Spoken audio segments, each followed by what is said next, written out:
Have you ever wondered how close you've come to danger without even realizing it? At Shivering Vault, we take you there, one story at a time.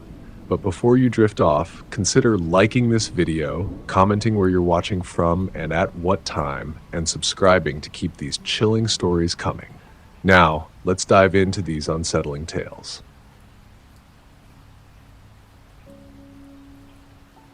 My name's Mark, and this is the story of something that happened to me and my friends that we can't ever shake off. It was one of those things you don't think is possible until it happens to you. And after it did, I'm not sure any of us looked at the woods the same way again. This happened a couple of years ago. My friends, Lisa, Jake, Vanessa, Eric, and I decided we needed to get away for a weekend. The kind of weekend where you could leave everything behind, work, school, the noise of the world, and just get lost in the peace of the wilderness. So we planned a camping trip to Pinewood Forest in East Texas. I don't know if any of you have ever been to Pinewood, but it's one of those places that seems to stretch on forever. The kind of forest where the trees grow so close together that you can't see the sky unless you're standing in a clearing. The place feels ancient, untouched. It's a place that on the surface feels so safe, like nothing bad could ever happen there. At least that's what I thought. We all piled into 2 cars that Friday morning, the weather perfect for a weekend trip, clear skies, not too hot, and a light breeze that made the pines sway and whisper. We stopped for lunch on the way, talking about everything and nothing, and by the time we got there, the sun was beginning to dip lower in the sky, casting everything in that soft orange glow. The drive was scenic, winding through small towns and country roads, the kind of drive where you forget the hustle of the city and just breathe in the open air. But the closer we got to Pinewood, the more that calm feeling started to settle in. It wasn't just that it was getting late in the day. It was the silence that surrounded us. There were no other cars on the road, no sounds except the wind through the trees. I didn't think much of it at the time. I mean, it's a forest, right? It's supposed to be quiet. That's part of its charm. But looking back, it almost felt like the quietness was waiting for something. We finally made it to the campsite, which was set up near the edge of the forest, a small area cleared out with a few fire pits and picnic tables scattered around. It was isolated, away from the main trail, just how we liked it. No one to bother us. We had all the usual camping gear: tents, sleeping bags, a cooler packed with food and drinks, fishing rods, and of course a huge supply of firewood for the campfire. It didn't take long to get everything set up. Lisa, ever the optimist, was the first to break out the marshmallows and get the fire going, laughing about how we were already starting the weekend with a campfire tradition. By the time the sun finally slipped below the horizon, the night felt cool, but not cold. We sat around the fire, swapping stories, joking around. It was exactly what we'd planned for. No rush, just good friends and the great outdoors. The light from the flames flickered against the trees, casting long, eerie shadows. But at that moment, it just felt cozy, like we were in our own little bubble, cut off from the rest of the world. We were all in good spirits. Jake was telling some ridiculous story about a fishing trip he'd gone on with his cousin. Vanessa was teasing him about how he could never catch anything bigger than a minnow. And Eric was in the middle of one of his infamous rants about how nature was overrated. He was more of a glamping guy, he said. I remember laughing, feeling a sense of peace in that moment. There's something about being deep in the woods, far from the chaos of everyday life, that makes you feel like you've left all your problems behind, like nothing could go wrong. But if I'd known what was coming, I think I would have paid more attention to the way the forest around us seemed to hold its breath. You know that feeling when you're in the woods and the sound just stops? Like the wind that had been rustling the pines goes dead silent, and the usual chorus of insects and night animals just vanish? That happened. I remember glancing around at the others, each of us pausing for a second, sensing the change in the air. It wasn't sudden, more like a gradual shift, but it felt unnatural. I don't know why, but in that instant, I felt a chill crawl up my spine. It wasn't cold, but there was a shift, a tension, something I couldn't place. Did anyone else hear that? Jake asked, his voice quieter than usual. It wasn't like a loud noise at all, just a slight crunch, like someone walking on dry leaves or twigs just beyond the light of our fire.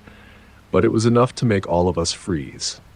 We turned, looking toward the trees. There was no one there, of course, just the dark outline of the pines, stretching out like an endless sea of shadows. But then, the sound came again, a little louder this time. A soft, deliberate crunch of footsteps, almost too heavy for an animal, too slow for a deer or a raccoon. None of us said anything at first. I don't know why, but it felt like no one wanted to be the first to admit that something felt off. We just sat there, listening. The fire crackled, the orange glow dancing over the trees, but for some reason, that little bit of warmth didn't feel as comforting as it had just moments before. Okay, now I definitely heard that, Lisa said, her voice tinged with nervous laughter. She glanced at me, then at the others, and then back toward the darkness. I wanted to brush it off, tell her it was nothing. But deep down, I knew it wasn't. It wasn't an animal. No bear or deer would be walking that slowly. The steps weren't random either. They were deliberate, paced, as if whoever it was knew we were here, knew exactly where to step to stay hidden just out of the firelight. We all stood up at once, the mood shifting from lighthearted to tense in a matter of seconds. Vanessa grabbed her flashlight, shining it toward the trees. For a second, the beam of light flickered, and I thought I saw something, just a shadow moving between the trunks of the trees. But it was gone before I could get a good look. "Who's there?" I called out, trying to sound braver than I felt. My voice cracked, and for a moment, it felt like the entire forest was holding its breath, waiting for something. Silence. Then from the darkness, we saw him. At first, he wasn't clear, just a figure stepping out of the shadows, almost like he had materialized from the trees themselves. But as he came closer, I could make him out more clearly. A man. Disheveled, ragged clothes, a backpack slung over his shoulder, his face hidden by the hood of his jacket. His clothes were torn in places, dirt smeared across his skin, and his hands were shaking. But what struck me immediately was the way he moved, slow, almost like he didn't want to be seen, but knew we would see him. And as he stepped closer to the fire, I could feel the hairs on the back of my neck stand up. There was something off about him, something not right. "Got any food to spare?" he asked, his voice surprisingly calm, almost too calm. We all stood frozen, unsure how to react. Lisa, always the compassionate one, was the first to speak. We've got some granola bars if you're hungry." He nodded slightly but didn't move, just watched us with eyes that I could barely make out in the dim light.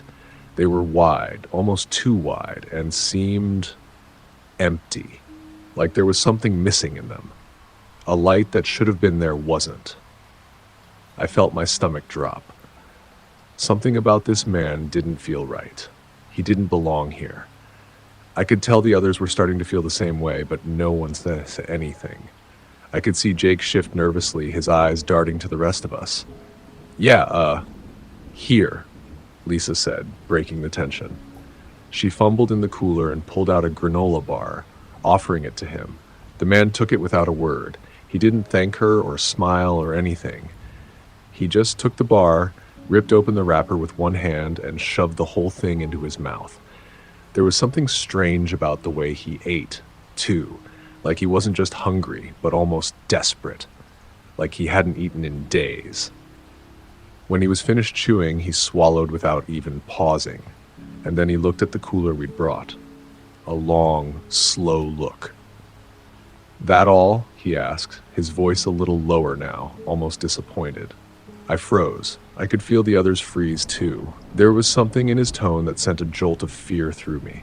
It was the way he said it, like he knew we had more. like he was certain we were hiding something from him. For a moment, everything went still. No one moved. The fire crackled, its light dancing across our faces, but it couldn't warm the cold creeping down my spine. The man's question hung in the air, thick and unsettling. His eyes locked on the cooler like it held something far more precious than just food. I opened my mouth to speak, but the words stuck in my throat. I wanted to reassure him, to say something that would make him leave us alone, but my mind just went blank. I could feel the unease in the group. Lisa shifted uncomfortably on her feet.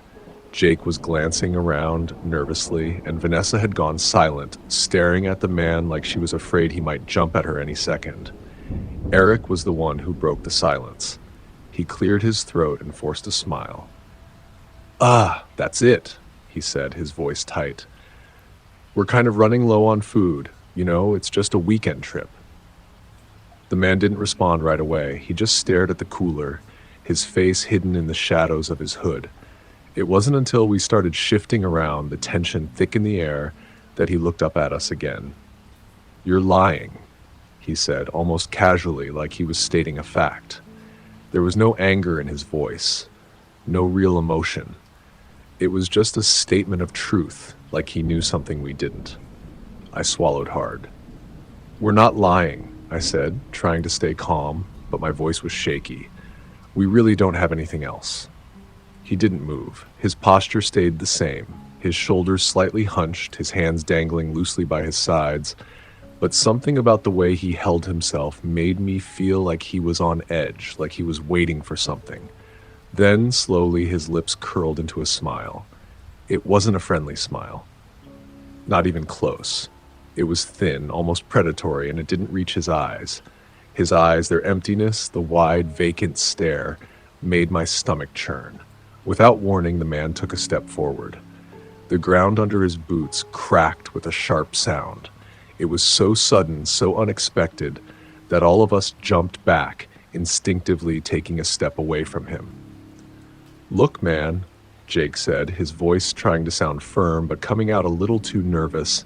"We don't want any trouble, just take the damn bar and go." But the man didn't stop. He stepped even closer, his eyes now locked onto Jake. I saw Jake's hand twitch at his belt, and I knew in that moment that he was about to grab the knife he always carried. But I didn't think it was going to be enough. The man paused for a second, like he was contemplating something. Then, in the blink of an eye, he lunged forward. It happened so fast. 1 second, the man was standing there, just a few feet away, and the next second, he was trying to grab the cooler right out of my hands. His movements were almost animalistic, fast, desperate, and terrifyingly strong. "Hey, get back!" Mark shouted, instinctively stepping forward to protect the cooler. I had no idea why the cooler was such a focal point, but in that moment, I knew we couldn't let him take it. It wasn't just food anymore. It was a point of survival. The man's hand shot out, grabbing the edge of the cooler with a strength I wasn't expecting.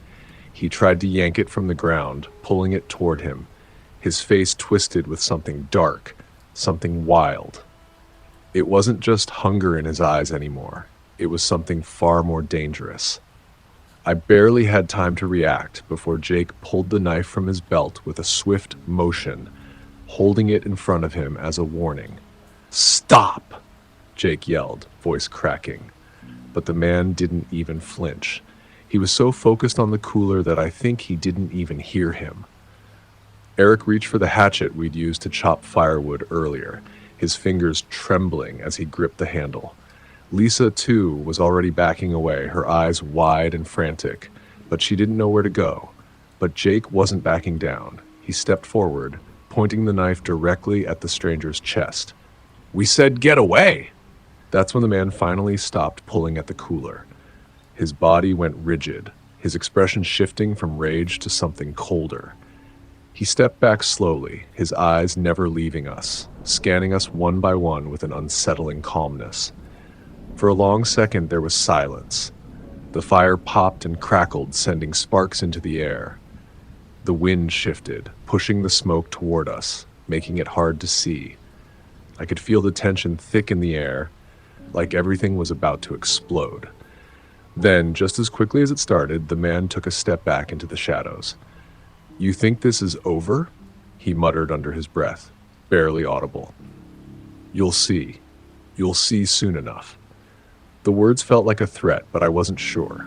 Was he just crazy? Was he really trying to scare us, or was he planning something? His eyes flicked between us all, one by one, as though he was committing each of our faces to memory. None of us moved. None of us spoke.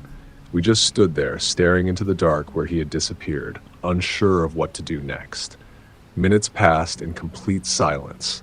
We were still, the only sound being the occasional crackle from the fire and the distant call of an owl.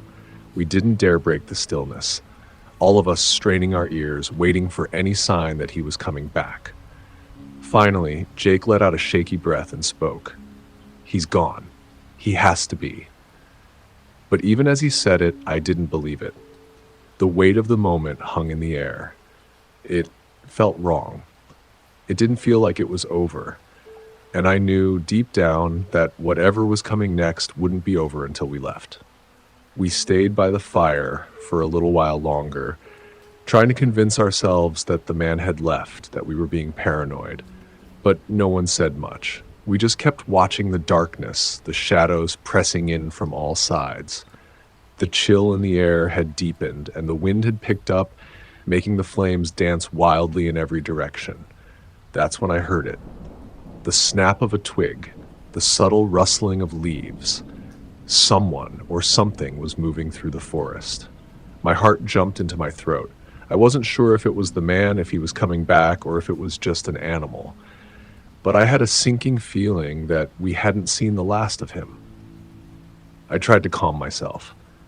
"It's nothing," I whispered to myself, but the doubt lingered in the pit of my stomach. We sat in silence, each of us on edge, waiting for the inevitable. And when it came, it was far worse than I could have imagined. The night felt like it was stretching on forever. We sat around the fire, our nerves fraying, but no one spoke. The occasional rustle in the trees, the creak of branches swaying, made us jump every time. It felt like the woods were alive, closing in around us, watching us, waiting for something. I kept telling myself it was just the wind, but deep down, I knew better. It wasn't the wind. And then, just when I thought maybe we were finally imagining things, I heard it. A soft snap of a twig, followed by the unmistakable sound of footsteps, slow and deliberate, coming from the edge of the clearing, just outside the circle of light our fire cast. The hairs on my neck stood up. It was him. I could feel it. There was no mistaking that sound now. We all heard it at the same time. A collective intake of breath. Vanessa's hand shot up to her mouth, covering it, as though she was trying to hold back a scream. Lisa was clutching the flashlight so tightly her knuckles were white, her eyes darting from the tree line to the rest of us. We all stood frozen, not daring to speak, not daring to move. Another snap. A figure moved at the edge of the firelight. It was him. The stranger. The man wasn't in a hurry. His steps were slow, almost calculated, like he was savoring the fear he was creating. He didn't come out of the trees this time, though. He stayed just out of reach of the firelight, hidden in the shadows. But we could see him, barely, his outline faint against the dark backdrop of the forest. I wanted to shout, to demand he leave us alone, but my throat was tight. My heart was hammering in my chest, too loud to ignore. I looked at Jake, who had the knife still in his hand, though now his grip was shaking. He wasn't the confident guy he had been earlier. Now he was just as terrified as the rest of us. I could see it in his eyes. Lisa's voice broke the silence, trembling. "We need to go. We need to leave now." "Hey," I shouted, my voice trembling. "What do you want?" The man's voice, low and almost drowned in the distance, responded, "I want you to leave. Now." It wasn't just a warning. It wasn't just a threat. It was an order. And that's when I saw him. The stranger was no longer lurking in the shadows. He stepped forward, emerging from the trees at the edge of our camp. His face was still mostly hidden by the hood of his jacket, but the faint light from the fire caught his eyes. Those wild, hollow eyes. He was holding something in his hand now, a large hunting knife glinting in the firelight, the blade slick and sharp. It reflected the flames like it was waiting to be used. The air seemed to freeze. I could feel my chest tighten. I could see the fear in everyone's eyes, except for his. He wasn't scared. He was calm, almost too calm. He took another step forward, and I saw the twisted smile on his face. You think I'm gone, but I'm not. You think you're safe here? You're not. Panic surged. Without a word, all of us broke for it. We bolted from the camp, our footsteps crashing through the underbrush, carrying where we were going, just away. My heart pounded so hard it felt like it was going to burst out of my chest. The light from the fire faded behind us as we ran, the darkness of the forest swallowing us whole. We didn't look back. I could hear the stranger's footsteps behind us, not far, but far enough to keep us in a constant state of terror. The crunch of dry leaves, the snap of twigs underfoot, and the occasional sharp hiss of his breath. The sound of something much worse than a man chasing us through the woods. We ran faster. Our legs burned. Our breath ragged in the cool night air. I could feel my body starting to slow down, but the thought of stopping made my skin crawl. If we stopped, I didn't want to think about what would happen if we stopped. Somewhere ahead, I saw the faint outline of the road. The trucks. I wasn't sure if they were real or if I was imagining them in my panic, but they were there. I pushed myself harder, my feet barely touching the ground as I sprinted for them. When we finally made it to the trucks, I slammed the door shut behind me, gasping for air. Lisa was already inside the other truck. I looked over my shoulder through the rearview mirror, heart in my throat, praying that I wouldn't see him. But there he was, standing just at the edge of the trees, his figure barely visible in the moonlight, but there, watching, waiting. And for one terrifying moment, I could have sworn he was smiling at us. I slammed my foot on the gas pedal. The truck lurched forward, tires spinning on the gravel road, and we took off as fast as we could. We didn't stop until we reached the nearest town, hours later with adrenaline still coursing through our veins. When we finally managed to report what had happened, the authorities went back to our campsite. When they arrived, they found the footprints, large, heavy prints that led to a small clearing not far from our camp. There, they discovered what we couldn't have imagined: a hidden shelter, a crude pile of bones, gears, and clothes, though we never learned whose. They searched the woods for days, but the stranger was never found. We haven't been back to Pinewood Forest since that night, and we never will. It's not just the memory of the man that haunts us. It's the knowledge that somewhere out there, there's still a part of Pinewood that we'll never understand. A place where people disappear without a trace. A place where the trees are silent for a reason.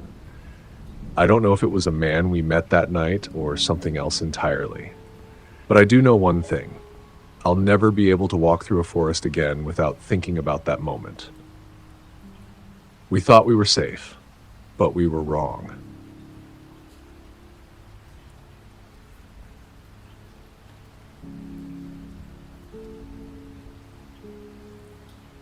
I'm Daniel. I know this is going to sound a little strange, but I feel like I need to share something. Something that happened a few years ago that still gives me the chills every time I think about it. It all started with a weekend hiking trip. Nothing big. My friends and I had been talking about getting away for a while. We wanted something easy, something that would get us out of the city, but without the hassle of complicated planning. A few of us had experience hiking, but it was mostly just local trails. The kind of places where you know you won't get lost because, well, they're mapped out and used by tons of people. We wanted something a bit more remote, more off the beaten path. So we decided on a spot in East Texas. The forests there are pretty dense, the kind of place where you could spend hours walking and not realize how far you've gone. I'd heard a lot about the beauty of it all, the towering pine trees, the soft rustling of leaves, the quiet that wraps around you. It seemed like the perfect place to disconnect from the world for a few days. We were a group of 5: me, my girlfriend Maria, Chris, Jordan, and Alyssa. The plan was simple: park at the trailhead, hike a few miles into the woods, set up camp, and then spend the rest of the day relaxing. A perfect getaway, right? Now, I don't know if I should have been more cautious from the beginning, but none of us thought to check if the trail was still in use. It was one of those older, obscure trails that wasn't listed on any modern maps. We found it in an old hiking guide online, one that hadn't been updated in years. The map seemed good enough, but looking back, maybe we should have trusted the fact that there weren't many recent reviews of the route. Anyway, we printed the map, threw it in my backpack along with some basic supplies, and set off early that morning. The sun was just starting to rise as we got out of the car and stretched our legs, ready for what we thought would be a nice, easy hike. The trailhead was at the edge of the forest, just past a narrow dirt road that snaked through thick trees. The ground was soft underfoot, almost springy, like the earth was absorbing every step we made. The smell of pine and damp earth hit me as soon as I stepped into the woods. There was something strangely calming about it. But I didn't realize how much I was going to regret this decision by the time the weekend was over. The first part of the hike was easy. The path was wide and well-trodden, the kind of trail that made you feel like you were just a part of something bigger. It felt good to walk and breathe in the fresh air, the early morning mist still clinging to the trees. Chris and Jordan, who were ahead of us, joked and laughed as they raced each other to the next bend, not taking the whole thing too seriously. But Maria, Alyssa, and I were a little more cautious, sticking to the path and taking in the surroundings. We walked for hours, the forest growing denser around us as we went deeper into the woods. The trees stood taller, their trunks thick and gnarly, twisting in strange directions as though they were trying to protect some secret deep within. It was beautiful, almost magical in a way. But the deeper we went, the more I started to feel something off. It wasn't anything I could put my finger on at first, but the woods started feeling more like a maze than a trail. I pulled out the map after we reached a fork in the trail. The printed guide was starting to feel a little less reliable. The path we were supposed to be following didn't look anything like what was on the map. I couldn't help but feel like we were veering off track. Maybe we should have checked the trail better, I said, trying to keep the tone light. This doesn't look right. Maria peered over my shoulder at the map. Do you think we're lost? She asked, her voice a little higher than usual. I didn't want to say it, but I could feel the weight of the uncertainty settling in. I don't know, but we'll figure it out. Let's just keep going for a little bit. We're bound to run into a marker or something soon. The others seemed unconcerned, probably because at that point we still thought it was just a small detour.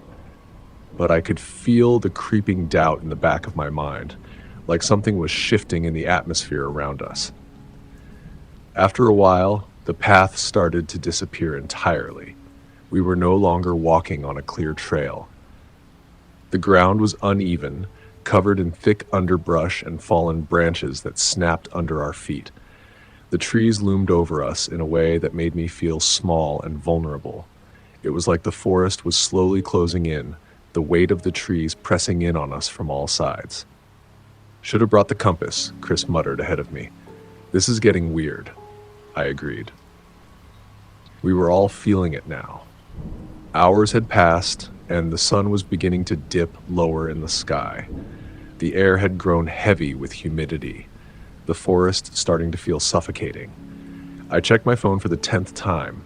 Still no signal. It was one of those old dead zones in the woods, where your phone becomes nothing more than a useless brick in your pocket. We didn't have any way of knowing if we were even heading in the right direction. Maria and Alyssa were starting to look worried. They exchanged glances, but nobody said anything. I think we all knew by that point that we were running low on time.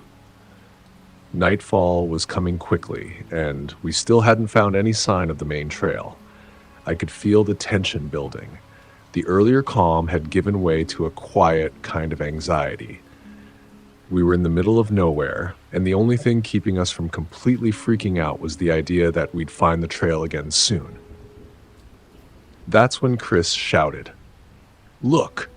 He pointed ahead, and his voice had a strange urgency to it. We all turned to look, following his gaze through the trees. There, barely visible through the underbrush, was a faint wooden marker nailed to a tree. It looked weathered and old, like it hadn't been touched in years. The number on the sign was barely legible, but I could make out part of it. It was part of the old hiking system, one that had been abandoned long ago. I sighed in relief. Finally, maybe this will lead us back to the main trail. But when I looked at the others, they didn't seem as reassured as I felt. Maria frowned, looking at the sign with unease. It looks so old. Are we sure we should follow it? We don't really have a choice, I said, trying to sound more confident than I felt. We have to keep moving if we want to make it out before dark. The group agreed, and we started moving again. The deeper we went, though, the more something felt off. We kept walking. The path had become less distinct, and the air around us felt thicker. The trees seemed to grow even more tightly packed, their trunks towering over us like silent, ancient guardians. The scent of wet earth and pine needles lingered in the air, mixing with something else I couldn't quite place, something faintly sour like decay. But I chalked it up to the dampness of the forest. Maybe it was just my mind playing tricks on me. As we moved forward, the quiet pressed in on us like a weight. There were no birds, no rustling leaves, not even the sound of insects buzzing around. It was too still. Every step felt louder than the last, the crunch of our boots on the dry leaves echoing through the eerie silence. My nerves were starting to fray, but I told myself it was just the isolation of the place. Nature in all its beauty could be unnerving when you're this deep in it. But as we moved further, the silence grew heavier. It wasn't the peaceful quiet you might expect in the woods. It was an unsettling kind of silence. The kind that felt like something was waiting just beyond your sight, something that was aware of your every move. We passed a few more of those old trail markers, barely visible in the growing gloom. The trees around us seemed to close in tighter, their twisted branches almost clawing at the air. At times, I couldn't tell if the path was actually leading somewhere or if we were just stumbling deeper into the unknown. The ground underfoot became uneven, covered in rocks and old tree roots, making every step feel like a risk. And that's when I noticed something strange. Off to the side of the trail, half hidden behind some dense undergrowth, was a small structure. A shack of sorts, but it wasn't built like anything I had seen before. It wasn't made of modern materials. The walls were constructed from long, weathered logs, crudely lashed together with old, fraying rope. The roof was covered with a thick layer of moss, and it looked like it hadn't been touched in years, except that it hadn't fallen apart. It was still standing, eerily intact. "Is that a cabin?" Alyssa whispered, her voice shaky. I squinted at it, unsure. "Maybe. But why is it way out here?" Nobody answered. We all just stared at it for a moment, the air thick with tension. It was as if the shack was watching us, the empty windows like dark, hollow eyes. No one wanted to be the first to speak, but the uncomfortable stillness of the moment pushed us to keep moving.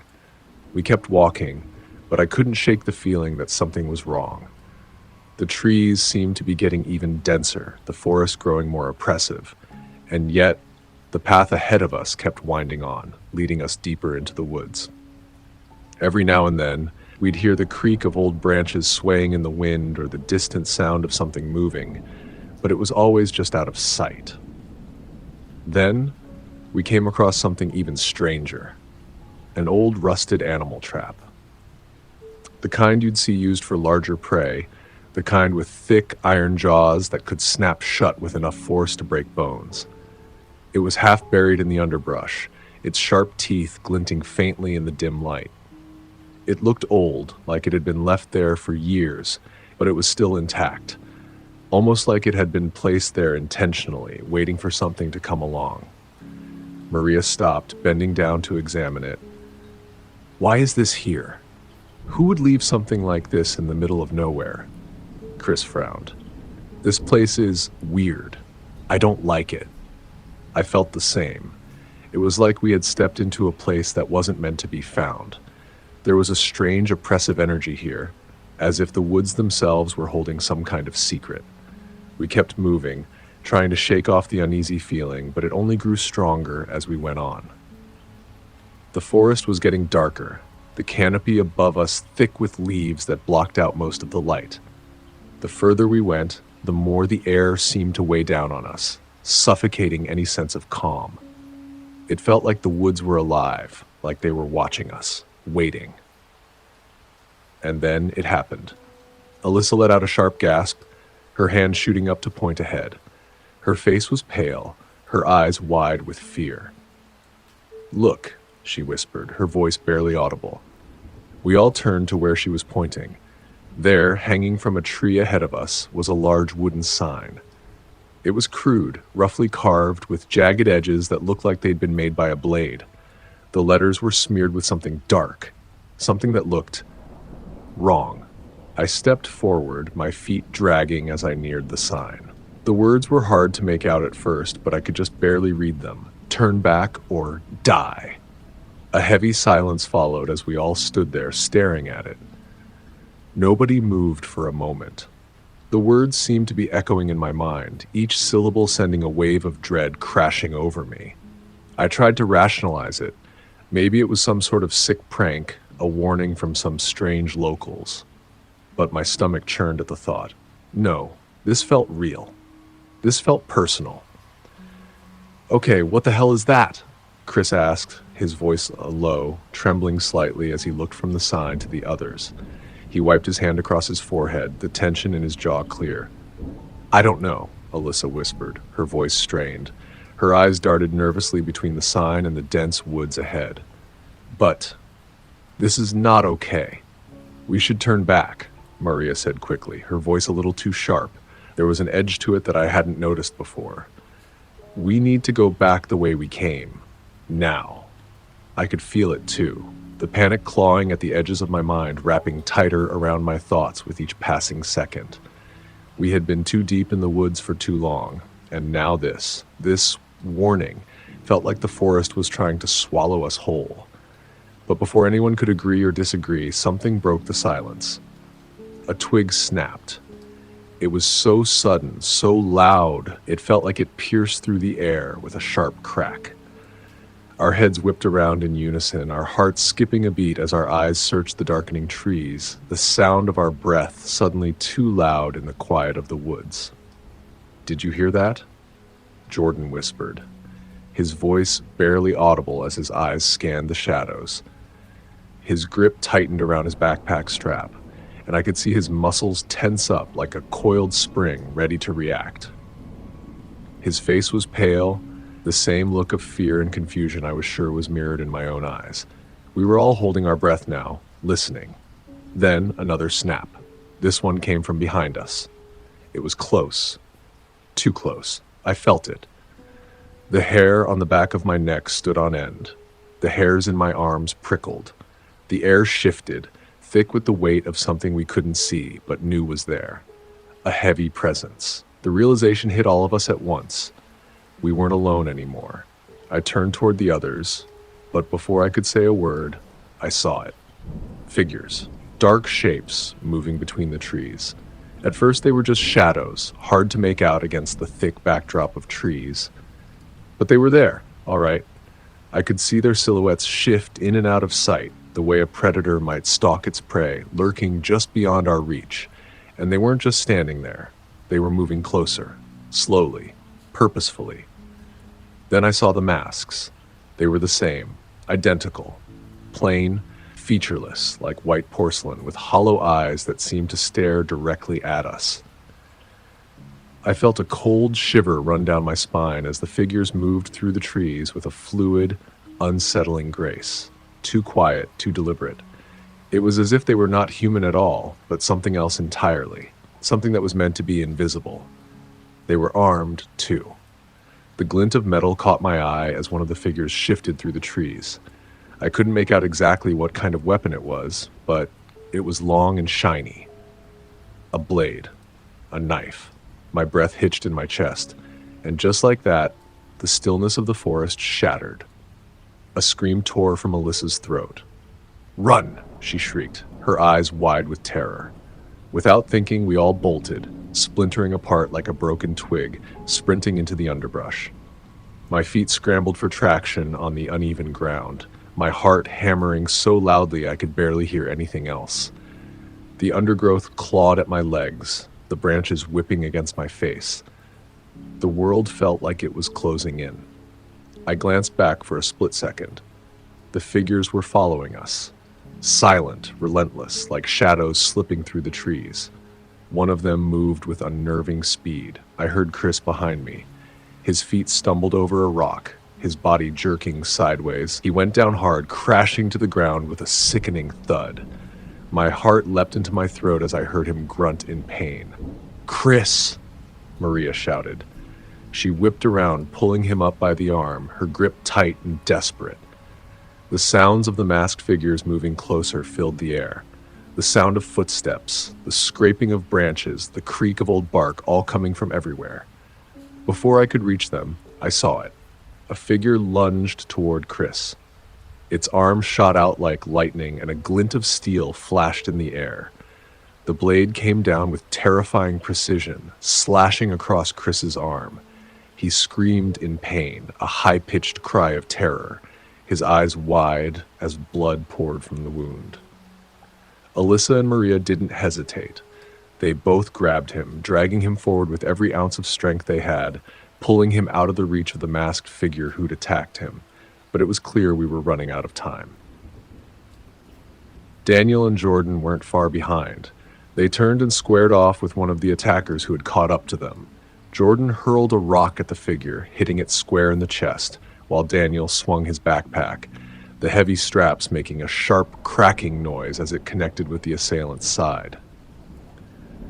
The masked figure staggered back, momentarily stunned, but only for a moment. It didn't stop. The figure lunged again, its movements swift and unnatural. But it was just enough time for us to break free. We kept running, not looking back. We couldn't. We had to move. Then a sound broke through the chaos. It was different from the other noises, something clearer, more distinct. A gap in the trees, a clearing, and in the center of it, the road. A dirt road, faintly illuminated by the fading light, cutting through the dense forest. The sight of it felt like a lifeline, a way out. I pushed forward, my legs screaming in protest, but I kept going. The road was real, it was tangible, we weren't lost anymore, we weren't in the woods, we were going to make it. "Over there!" I yelled, my voice hoarse with relief. "We can make it! The road!" Without waiting, we bolted toward the clearing, the faint light of the road ahead like a beacon. But even as we ran, I could still hear them, the footsteps, the faint rustling of leaves, the soft whispers of something following us, just beyond the edge of the trees. We burst into the clearing, our feet pounding on the hard earth, our bodies aching with exhaustion. But there, just ahead, was a truck, its headlights cutting through the darkness, slowly approaching the edge of the forest. "Help! Please!" Chris shouted, his voice cracking with desperation. The truck slowed down, and the driver, a man, probably in his late 50s, with a weathered face and a rifle slung over his shoulder, pulled over. He looked at us with wide eyes, taking in our disheveled, blood-stained clothes, our terrified faces. His expression changed from confusion to concern as he saw Chris's bloody arm. "What the hell happened to you kids?" the man asked, his voice rough from years of shouting over the wind. "You're a long way from the nearest trailhead." "Please," I gasped, my breath ragged. You have to help us. There's someone out there, someone chasing us. The man's eyes narrowed as he scanned the woods behind us, but there was nothing. No movement. No sound. The trees stood silent. The only thing moving was the wind. The fear gnawing at my insides felt absurd in that moment. There was nothing there, nothing visible. And yet I knew in my gut we were being hunted. The truck driver didn't seem convinced. "You kids must have wandered off the trail," he muttered, more to himself than to us. "You're all worked up." But when he glanced back at the road and then at us again, something shifted in his eyes. He hesitated, then looked at us once more, his face hardening. "Get in. I'll take you to the nearest town. Get in the truck, now." We didn't question him. We scrambled into the truck bed, desperate to leave the forest behind. As the truck pulled away, I turned to look back at the tree line one last time. It was empty. The figures, the sounds, the presence I'd felt out there, all gone. The woods looked serene now, almost peaceful under the twilight sky, but I knew, deep down I knew, that they hadn't gone anywhere. They were still out there, waiting for the next group of hikers who thought they were safe. The driver didn't say another word as we drove, the headlights illuminating the dark road ahead. He never asked about what had really happened in the woods. We never spoke of it again, either. Not in the truck, not in the days that followed. It was as if we had all agreed to bury the truth of what happened in that forest. But I'll never forget it. I'll never forget the feeling of being watched. The fear, the silence, that trail, the forgotten trail is still out there, and I have no idea who or what is still waiting for anyone who dares to step onto it.